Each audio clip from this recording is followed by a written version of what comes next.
हाँ जी, क्लियर है सबको? Yes sir. Yes, sir. चलें आगे। चलो, यस सर। तो देखो ये लास्ट टॉपिक था, ये भी हो गया। नाउ एक दो चीजें हैं जो मुझे आपको मिसलेनियस पॉइंट्स के अंतर्गत हम बात कर लेंगे, है ना। थोड़ी मतलब एक दो बातें हैं और करनी है आपसे, है ना, फंक्शन रिलेटेड, या एक दो टाइप के ग्राफ्स, मिसलेनियस कैटेगरी के ग्राफ जो बहुत ही रेयर आपको जरूरत पड़ेगी, बट हाँ कभी किसी चैप्टर में आगे जाके जरूरत पड़ सकती है। तो दो तीन बातें हैं जो मतलब हम एडिशनली कर रहे हैं, है ना। अगर आप लास्ट वाले ग्राफ को छोड़ भी दें तो कोई ऐसी कोई खास बात नहीं है, ठीक है, कोई ऐसा बहुत सा इंपॉर्टेंट टॉपिक नहीं है। जस्ट एक ऐसी बस डिस्कस कर रहे हैं कि कोई बुक से आपको या कभी किसी क्वेश्चन में उसकी जरूरत पड़ जाए तो आपको पता होना चाहिए, ठीक है। तो हेडिंग डालें मिसलेनियस ग्राफ्स या मिसलेनियस पॉइंट्स, मान लो ना, एक दो बातें करनी है मुझे, ज्यादा लंबी छोटी बातें नहीं करनी। तो हेडिंग डालें मिसलेनियस पॉइंट्स।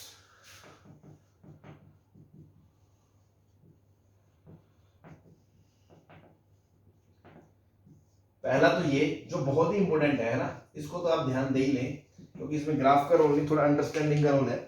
जैसे हमने एक बात बताई थी यार कि कोई फंक्शन इवन होता है तो एफ ऑफ माइनस एक्स बराबर एफ ऑफ एक्स होता है, और कोई फंक्शन ओड होता है तो एफ ऑफ माइनस एक्स बराबर माइनस एफ एक्स होता है, ठीक है। इवन का मतलब क्या होता है, वो फंक्शन वाई एक्सिस के अबाउट सिमेट्रिक होता है। वाई एक्सिस के बराबर मतलब एक्स बराबर 0 के अबाउट सिमेट्रिक होता है, लाइन के अबाउट। और इसका क्या मतलब होता था, फंक्शन पॉइंट एक्स बराबर 0 पॉइंट के अबाउट सिमेट्रिक होता था। पॉइंट के अबाउट जैसा इधर है वैसा इधर होता था, याद है ना, ये बात हमने करी थी। Yes, sir. कि ये डेफिनेशन लगाना मतलब वो एक्स बराबर 0 के अबाउट लाइन के अबाउट सिमेट्रिक था, ये मतलब एक्स बराबर 0 पॉइंट के अबाउट सिमेट्रिक था। जस्ट लाइक दैट अगर कभी आप ऐसा देख लें कि f of a minus x बराबर f of a plus x है, किसी फंक्शन के लिए f of a minus x बराबर f of a plus x है, इसका मतलब समझो आप कि कोई फंक्शन है यार जिसमें एक लाइन है एक्स बराबर ए, कि आप ए से आगे गए एक्स और ए से पीछे गए एक्स, ए प्लस एक्स जाओ तो भी जो फंक्शन की वैल्यू है, ए माइनस एक्स जाओ तो भी फंक्शन की वैल्यू है वही है। इसका मतलब ये नहीं हुआ कि ये फंक्शन वाई बराबर एक्स बराबर ए लाइन के अबाउट सिमेट्रिक है। Yes sir. तो इसका फंक्शन का मतलब ये हुआ जो आपको समझ में आ जाना चाहिए देखते ही, कि symmetric about the line x बराबर ए। किसी भी फंक्शन के लिए अगर आपको ये रिलेशन दिख जाए, इसका मतलब वो फंक्शन एक्स बराबर ए लाइन के लिए सिमेट्रिक है। जितना ए से आगे जाओ तो जितना ए से पीछे जाओगे ग्राफ आपको सेम मिलेगा। क्लियर है? तो आप अगर इसको इससे कंपेयर करें तो आप बोल सकते हो ए बराबर 0 है, ये एक्स बराबर 0 के अबाउट सिमेट्रिक था, वो एक्स बराबर ए के अबाउट सिमेट्रिक है। वैसे ही अगर आपको मिल जाए a प्लस एक्स बराबर आपको minus of f of a minus x मिल जाए, इट मींस कि उसको आप किससे कंपेयर करोगे, इससे, कि a से आगे गए तो जो value I a plus x पे, और a से पीछे गए x तो वहां पे जो वैल्यू आई वो दोनों एक दूसरे की मिरर इमेज होंगी। किसके अबाउट, इस ओरिजिन के अबाउट। मतलब जैसा ग्राफ इसके इधर जाएगा और मान लो ऐसा गया आपका ऐसा, और वैसा ही ग्राफ फिर आपका इधर जाएगा, ये एक दूसरे के अबाउट सिमेट्रिक होंगे। तो this will be symmetric about point O, this will be symmetric about point A comma 0, point A comma 0। उसमें ए 0 था तो 0,0 ओरिजिन हो जाता था, इसमें ए है तो ये a,0 के अबाउट सिमेट्रिक हो गया। हाँ जी, क्लियर है? Yes sir. भाई Yes, sir. आप लोग ऐसे कंपेयर करो, इसमें माइनस एक्स बराबर एफ ऑफ एक्स था तो एक्स बराबर 0 के अबाउट सिमेट्रिक होता था। ये a minus x A plus x है, मतलब ए के आगे जाने ए के पीछे जाने पे सेम आएगा, उस लाइन के अबाउट ग्राफ सिमेट्रिक होगा, दैट्स इट। तो एक्स बराबर ए लाइन है, यहाँ ए की वैल्यू 0 थी तो एक्स बराबर 0 वाई एक्सिस ही होती थी। ऐसी ए से आगे गए एक्स और ए से पीछे गए एक्स, दोनों एक दूसरे के जो वैल्यू मिल रही है, दो पॉइंट जो मिल रहे हैं, भाई इधर ए प्लस एक्स कोमा वैल्यू आएगी F of a plus x, पीछे गए ए माइनस एक्स वैल्यू आएगी minus F of a plus x. तो ये दोनों जो पॉइंट है ना, ये इसके अबाउट मिरर इमेज है। तो हमने कहा इस केस में इस पॉइंट के अबाउट सिमेट्रिक है। कौन सा पॉइंट, a,0 जो एक्स एक्सिस पे है। और इस केस में जब ऑड फंक्शन होता था a की वैल्यू 0 हो जाती थी, तो देखो डेफिनेशन भी कंपेयर हो रही है कि a माइनस एक्स, ये माइनस एक्स, और ये प्लस एक्स, ये इधर माइनस। दूसरी चीज a की वैल्यू 0 थी तो वो 0,0 ओरिजिन के अबाउट सिमेट्रिक था। तो कभी किसी फंक्शन के लिए ये दिख जाए मतलब वो फंक्शन x बराबर a लाइन, खड़ी लाइन के अबाउट सिमेट्रिक है। और अगर ऐसा दिख जाए कि a प्लस एक्स और a माइनस एक्स पे वैल्यू एक दूसरे की रेसिप्रोकल है, माइनस तो इधर भी आ सकता है, उससे क्या फर्क पड़ता है, उससे कोई फर्क थोड़ी पड़ता है, इधर है या इधर है।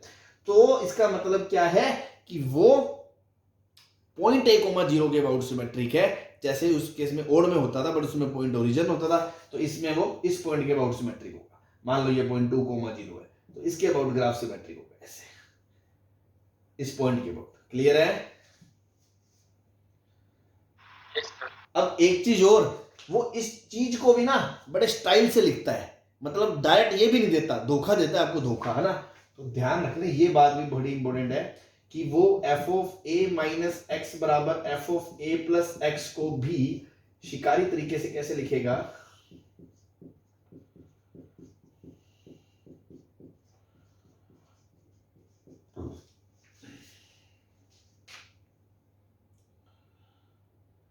x की जगह x माइनस ए पुट कर दो इसमें, x की जगह x माइनस ए, वही बात हो गई। ये फंक्शनल इक्वेशन है, ये हमेशा ट्रू है, तो हमने डाल दिया x की जगह x माइनस ए, तो क्या आ गया f of 2a minus x,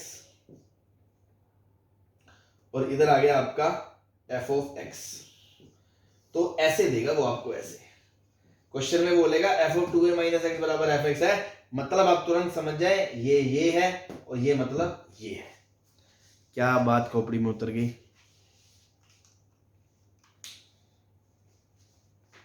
Yes, sir.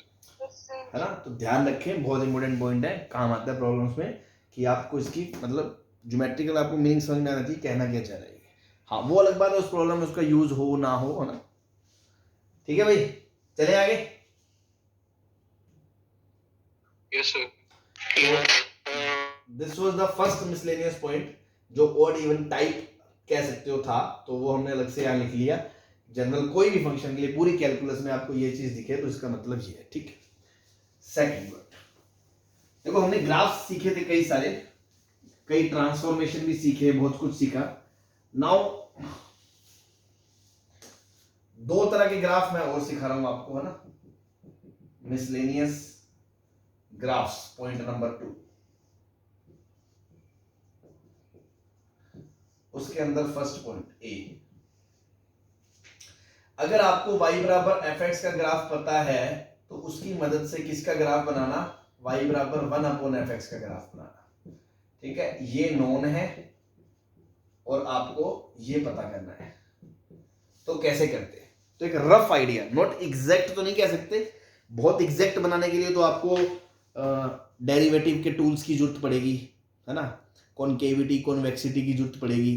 तो वो सब तो हम देखो आगे जाके ही परफेक्शन हो पाएगा हम में, अभी तो हमने शुरू ही करा है फंक्शन, मतलब फंक्शन ही पढ़ा है, तो बहुत ज़्यादा डिटेलिंग में तो नहीं, बट एक रफ आइडिया मैं आपको देता हूँ, मोटा मोटा आपका काम चल जाएगा कभी जरूरत पड़े तो। उसके लिए बस 2-3 बेसिक सी कॉमन सेंस वाली बातें हैं। देखो नोट 1, एक बात बताओ, अगर fx पॉजिटिव होगा तो पक्की बात है 1/fx भी तो पॉजिटिव ही होगा, और अगर fx नेगेटिव होगा तो पक्की बात है fx 1/fx भी नेगेटिव होगा। मतलब जहां जहां fx का ग्राफ x एक्सिस के ऊपर होगा उसी हिस्से में 1/fx का ग्राफ भी हिस्सा ऊपर होगा, और जहां जहां fx का ग्राफ नीचे होगा उस हिस्से में 1/fx का ग्राफ भी नीचे होगा। इसमें कोई शक किसी को? ठीक है, एक चीज और, अब खुद सोचो, अगर fx की वैल्यू बढ़ती है 1 से 2, 2 से 4, 4 से 8 होती है, तो 1/fx की वैल्यू 1/1 से 1/2, 1/4, 1/8 घटती है। तो मतलब मैं ये बोल सकता हूं कि अगर fx बढ़ता है तो 1/fx घटता है, और fx घटता है तो 1/fx बढ़ता है। इसमें तो कोई डाउट नहीं है। No, sir. तो नोट 2, अगर fx इंक्रीजिंग फंक्शन है जहां, तो पक्की बात है 1/fx तो डिक्रीजिंग होगा, और अगर fx डिक्रीजिंग है तो 1/fx आपका इंक्रीजिंग होगा। इसमें कोई किंतु परंतु वाली बात नहीं है। चलिए नेक्स्ट, एक चीज और कि fx बराबर 0 वाले पॉइंट डोमेन में नहीं होंगे 1/x के, डोमेन में नहीं होंगे। सपोज मान लो x बराबर अल्फा नहीं है, x बराबर अल्फा पे fx 0 होता है, तो x बराबर अल्फा फॉर 1/fx के लिए असेम्पटोट बनेगी, असेम्पटोट, ठीक है ना, क्योंकि x बराबर अल्फा पे ग्राफ होगा ही नहीं डिफाइन, तो 1/x के लिए तो x बराबर अल्फा असेम्पटोट बनेगी। Yes sir. हाँ बस सिंपल सी बात है और कोई लंबी चौड़ी बात नहीं है। एक एग्जांपल से आपको कहानी समझ में आ जाएगी। मान लो यार आपको ग्राफ बनाना पड़ गया 1/x² माइनस 5x प्लस 6 का, आप क्या सोचोगे? इसको फैक्टराइज करके आपको ये बना लिया। अब आप कहोगे भाई बाकी टूल तो मुझे आते नहीं, बट जितनी नॉलेज है उसकी मदद से मैं क्या बना सकता हूँ, तो आप कहोगे यार मुझे इसका ग्राफ आता है ना y बराबर fx का, x माइनस 2 x माइनस 3 का, तो फिर मैं y बराबर 1/fx का भी बना दूंगा। इन 2-3 पॉइंट की मदद से मोटा मोटा तो मैं बना ही लूंगा। तो फिर आपने काम करना शुरू करा इस पे, ठीक है। तो पहले तो बनाया y बराबर fx का ग्राफ, ताकि उसको देख देख के उसकी हेल्प से ही हम 1/fx तक पहुंचेंगे। तो पहले मैंने fx का बनाया, तो मैंने कहा 1√2 है, 1√3 है, क्वाड्रेटिक है ऐसे, और मिड पॉइंट कहां पे होगा? 5/2 पे। 5/2 पे इसकी वैल्यू जो आएगी -1/4 आएगी, और y एक्सिस को जब ये क्रॉस करेगा 0 पे वैल्यू 6 आएगी, ठीक है जी। ये मोटा मोटा तामझाम बन गया। अब आप सोचो ये 0 कब है? एक तो ये 2 पे 0 है और एक ये 3 पे 0 है, तो 1/fx का काम यहीं से शुरू करना है कि x बराबर 2 है ना, वो असेम्पटोट होगी इसकी, क्योंकि 2 इसके डोमेन में नहीं होगा, और ऐसे x बराबर जो 3 है ना, वो भी इसकी असेम्पटोट होगी। ये 3 हो गया, ये 2 हो गया, क्योंकि आपको पता है इसका डोमेन में से 2 और 3 नहीं आएंगे। फिर हमने कहा 3 के जस्ट राइट में इसकी वैल्यू क्या है? 0 प्लस, तो इसकी वैल्यू क्या होगी? Plus infinity. हाँ जी, यस सर। और 3 के बाद वो बढ़ता ही जा रहा है, इसका मतलब ये यहां से घटता घटता आएगा, लेकिन जाएगा कहां तक उसका आइडिया लेने के लिए आप सोचो इनफाइनाइट जब x हो जाएगा तो फंक्शन इनफाइनाइट हो जाएगा, प्लस का इनफाइनाइट। जब x इंफिनिटी होगा तो fx प्लस इंफिनिटी होगा, तो जो 1/fx है इंफिनिटी प्लस पे वो 0 प्लस को अप्रोच करेगा कि नहीं करेगा? 0 की तरफ जाएगा, एग्जैक्ट 0 तो होगा नहीं क्योंकि 1/infinity कुछ होता नहीं है, बट 0 की तरफ होगा तो वो ऊपर से होगा या नीचे से होगा? ऊपर से ही तो होगा, क्योंकि प्लस का इन्फिनिटी है। तो मैं बोल सकता हूं मोटे मोटे तौर पे कि प्लस इन्फिनिटी पे वो यहां होगा, और जब x जस्ट 3 प्लस होगा तो fx 0 प्लस होगा, तो उस केस में 1/fx प्लस इन्फिनिटी होगा। इन 2 पॉइंट की मदद से मैंने कहा एक पॉइंट तो यहां ढूंढ लिया, एक पॉइंट यहां ढूंढ लिया। अब 3 के बाद ये फंक्शन इंक्रीज कर रहा है तो ये फंक्शन डिक्रीज करेगा। 3 के बाद ये हमेशा ऊपर था तो ये भी हमेशा ऊपर रहेगा, क्योंकि पॉजिटिव है तो पॉजिटिव है, इंक्रीज है तो डिक्रीज करेगा। तो वही दोनों 3 पॉइंट की मदद से क्या इसका ग्राफ ऐसा बनेगा? हाँ जी, Yes. तो एक आइडिया बन गया। नाउ 2 से 3 के बीच, 2 से 3 के बीच ये पॉइंट आएगा पहले तो 5/2। पूरे 2 से 3 में ग्राफ नीचे एक्स एक्सिस के तो नीचे ही बनेगा। यहाँ -1/4 है वैल्यू, तो यहाँ पे वैल्यू कितनी आएगी? -4 आ जाएगी। उल्टा करोगे तो वैल्यू -4 आ जाएगी।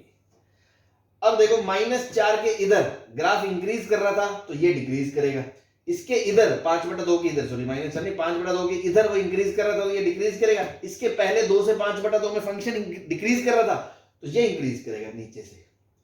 और फिर वही मोटा मोटा लॉजिक, 3 से पहले ये लगभग 0 है बट नेगेटिव साइड से, तो उसका जो रेसिप्रोकल होगा 1/0 वो भी इन्फिनिटी होगा लगभग, लेकिन नेगेटिव साइड से, तो -इन्फिनिटी होगा।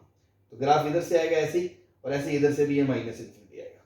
तो एक तो पोर्शन आएगा ये, यहां पे वैल्यू आई -4, एक पोर्शन आया ये, ऐसे इसके इधर 2 के जस्ट इधर वैल्यू +0 है तो रेसिप्रोकल में प्लस इन्फिनिटी होगी, और फिर उधर -इन्फिनिटी पे 0 प्लस है तो इधर भी 0 प्लस होगी, तो इधर से ऐसे आएगा,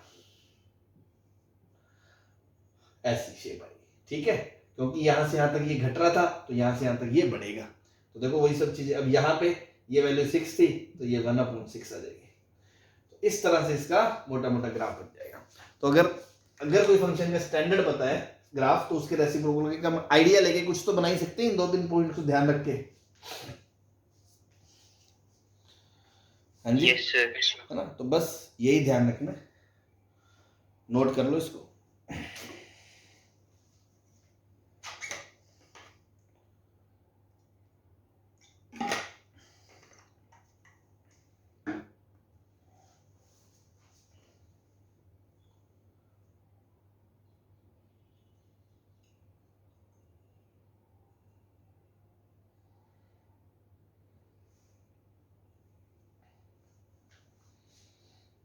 हो गया सर।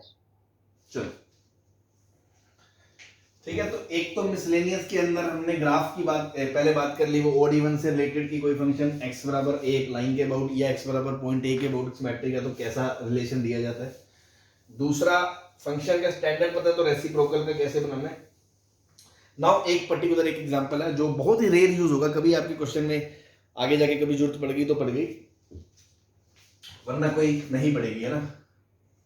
फिर भी बी पार्ट इसका, fx into sine x function हो कभी या fx into cos x function कभी हो, तो ऐसे फंक्शंस का ग्राफ बनाने के लिए क्या करना होता है। ठीक है, जैसे एग्जांपल की बात करें, fx इंटू साइन एक्स का मतलब, अगर मान लो मैंने कहा क्वेश्चन है y बराबर x साइन x, या मैंने कहा y बराबर e की power minus x sine x, या मैंने कहा y बराबर e की पावर x cos x। इस तरह के जितने भी फंक्शंस हैं जिसमें sin x इंटू कोई फंक्शन है, cos x इंटू कोई दूसरा फंक्शन है, ठीक है। और खासियत क्या है, एंड fx जो है वो मोनोटोनिक फंक्शन है। मोनोटोनिक समझते हो ना, या तो वो हमेशा इंक्रीजिंग है या वो हमेशा डिक्रीजिंग है, तभी इसका जो ये मैं फंडा बताने वाला हूं वो काम करेगा, अदरवाइज नहीं करेगा। ठीक है, कि मतलब एक साइन का फंक्शन है या कोस का फंक्शन है, उसके साथ जो दूसरा फंक्शन है वो कोई दूसरा फंक्शन है, सपोज fx है, बट वो जो fx है वो या तो हमेशा इंक्रीजिंग हो या हमेशा डिक्रीजिंग हो, मतलब मोनोटोनिक हो। ठीक है ना। तो अगर fx sin x या fx cos x हो एंड fx मोनोटोनिक हो, जैसे ये सब एग्जांपल हैं, तो उनका ग्राफ बनाने के लिए क्या करते हैं उसको देख ले पहले। ठीक है, तो सबसे पहले क्या करें, सपोज एक एग्जांपल मैं ले लेता हूं आपके सामने, y बराबर मान लो e की power minus x into sine x का ग्राफ बना लेते हैं। ठीक है, इससे समझ में आ जाएगा क्या कहना चाह रहे हैं। ये मिटा दूं मैं, लिख लिया तो ग्राफ देख लेते हैं बस। Yes sir. ठीक है, तो कभी जैसे इसका ग्राफ बनाना है तो हम क्या करें, सबसे पहले आपकी कोऑर्डिनेट एक्सिस तो आपने बनाई ली। सबसे पहले क्या करें, स्टेप 1, ये जो fx है ना, f draw graph of y बराबर fx एंड y बराबर minus fx for boundary. Boundary decide करने के लिए हमने सबसे पहले इनका ग्राफ बनाया। तो सबसे पहले y बराबर e की पावर माइनस एक्स का ग्राफ ऐसा होता है, आपको पता है। ये किसका ग्राफ है, y बराबर e की पावर माइनस एक्स का। इसके आगे नेगेटिव लग जाएगा तो वो नीचे चला जाएगा, वो ग्राफ आपको पता है ऐसा बनेगा। फिर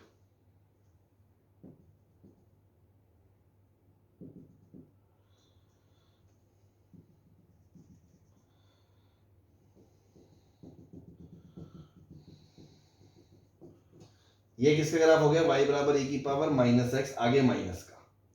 ठीक है भाई, क्या ये y बराबर fx और y बराबर माइनस fx का ग्राफ बना लिया, जो fx यहां लगा था बाउंड्री डिसाइड करने के लिए। पहली बात तो बाउंड्री डिसाइड करने का मतलब आप खुद सोचो, साइन की औकात क्या होती है, -1 से 1 होती है। तो ये जो पूरा फंक्शन है, क्या ये माइनस e की पावर माइनस एक्स से लेके माइनस प्लस e की पावर x के बीच नहीं होगा। हाँ जी,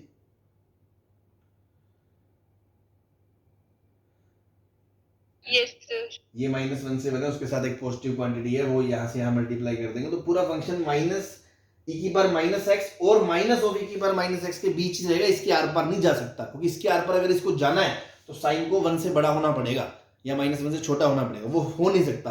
तो ये इसकी औकात है। तो पहले हमने इसकी बाउंड्री ड्रॉ कर दी ताकि इसके बाहर तो ग्राफ जा ही नहीं सकता।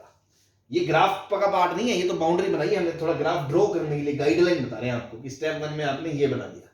Now step 2, draw graph of sine या कोस जो भी है टाइप बिटवीन दीज टू, इन दो ग्राफ के बीच में साइन या कोस जो भी फंक्शन है उससे मिलता जुलता टाइप बोला है, एग्जैक्ट नहीं, क्योंकि एग्जैक्ट ग्राफ तो देखो साइन का बनाने लगोगे वो तो ऐसे बराबर बराबर लूप चलता है ना, बराबर बराबर, लेकिन यहां बराबर बराबर नहीं चलेगा, है ना। तो इसलिए उस टाइप के बीच में वेव बनानी है जो भी है। अब जैसे इस केस में साइन है तो साइन 0 पे क्या होता है, 0 होता है, साइन 0 पे 0 होता है, ठीक है। फिर हमने कहा यहां से साइन ऊपर चढ़ना शुरू होगा, ऊपर चढ़ना शुरू होगा तो आपको पता है 0 से लेके π/2 तक साइन चलता रहेगा, चलेगा चलेगा चलेगा चलेगा चलेगा चलेगा चलेगा, ठीक है। मतलब मैं कुछ ऐसा कहना चाह रहा हूं, यहां से ऐसे मुड़ के आएगा, हाँ भाई आएगा नहीं आएगा π/2 से मुड़ के,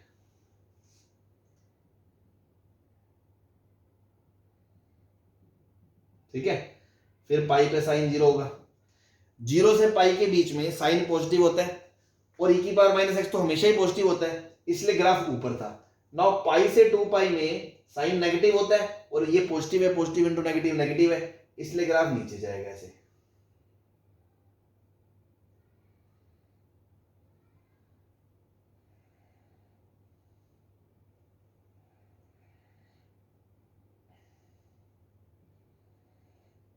ठीक है। इस तरह से ऐसे ऐसे, इस तरह से ऐसे ऐसे चलता रहेगा ग्राफ।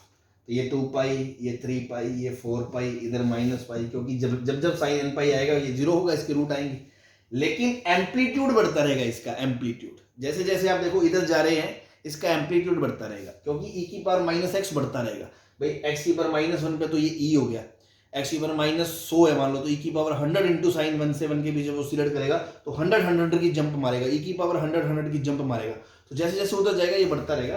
तो जस्ट इस टाइप का ग्राफ बनेगा, तो इसलिए हमने कहा fx इंटू साइन एक्स या fx इंटू cos x हो, और उसमें fx मोनोटोनिक हो पहली बात, तभी ग्राफ बनेगा। बाउंड्री डिसाइड कर लो fx और -fx से, उसके बीच में साइन टाइप ग्राफ बना दो, थोड़ा बहुत आइडिया लेके, जैसे 0 पे 0 वैल्यू डिसाइड कर ली, फिर 0 से बाई फर्स्ट क्वाड्रेंट में तो ग्राफ ऊपर होगा, अगर मान लो cos होता तो π/2 तो ऊपर रहता, π/2 से नीचे आ जाता, ऊपर नीचे डिसाइड कर लिया, रूट डिसाइड कर लिए, मोटी मोटी आपकी शेप बन गई। तो देखो डोमेन क्या है इसका r, रेंज भी क्या है इसकी r, फ्लक्चुएटिंग फंक्शन है, पीरियोडिक नहीं है ये, पीरियोडिक मत बोल देना, क्योंकि पीरियोडिक में तो जो रेंज है वो फिक्स रहती है, ऐसे थोड़ी है कि वो फिक्स मतलब हर इंटरवल में जो रेंज आती है वही अगले में आती है। यहाँ तो रेंज इसमें यहाँ से यहाँ तक आ रही है, अगले में रेंज बढ़ गई, इसमें रेंज और बढ़ गई, अगले में रेंज और बढ़ गई, ऐसा नहीं है। तो पीरियोडिक नहीं है, फ्लक्चुएटिंग है, ये मैनी वन फंक्शन है, ठीक है। और बस इस तरह की चीजें, इवन है या ओड है, नैनो है, नैनो, एक्स की जगह -x रखोगे फंक्शन ही बदल जाएगा, ठीक है। तो चलो ये तो नॉर्मल बातें कर ली थी। अब एक छोटा सा बारीकी वाला पॉइंट, वैसे उसकी कोई कभी खास नीड नहीं है, आप आगे जाके भी टैकल कर सकते हैं, बट फिर भी जिनको समझ में आ जाए अच्छी बात, ये चीज में मैं थोड़ा सा ध्यान देना चाहूंगा। ये जो पीक है ना, पीक, इसको हम थोड़ा जूम करें तो मैं इसके बारे में कोई बात करना चाहूंगा। बच्चों को ये लगता है जनरली कि ये जो टोपी है ऐसे साइन की, ये है ना, साइन की टोपी ऐसे आ रही है, ऐसे,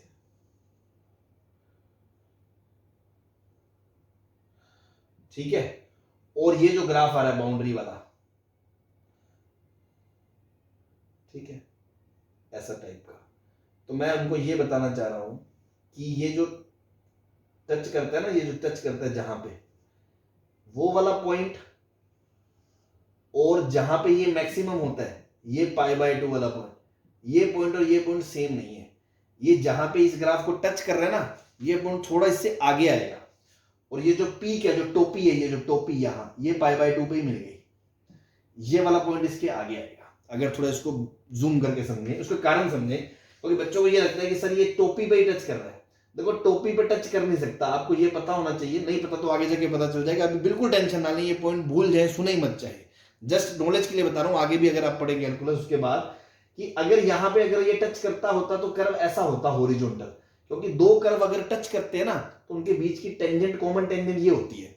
तो अब साइन तो ऐसा है, अब आप कह रहे हो यहाँ पे कोई दूसरा कर्व अगर टच करेगा तो टेंजेंट ऐसे हॉरिजॉन्टल हो जाएगी, लेकिन अगर टेंजेंट हॉरिजॉन्टल होती तो फिर ग्राफ तो आगे यूं जाता, लेकिन ये ग्राफ तो यूं आ रहा है, यूं। आप देख सकते हो इनके बीच की कॉमन टेंजेंट कैसी है, इनके बीच की जो कॉमन टेंजेंट है वो ऐसे टेढ़ी है, टेढ़ी, क्योंकि e की पावर माइनस एक्स का ग्राफ ऐसा है ना, तो इस पे टेंजेंट बनाओगे तो ऐसी आएगी।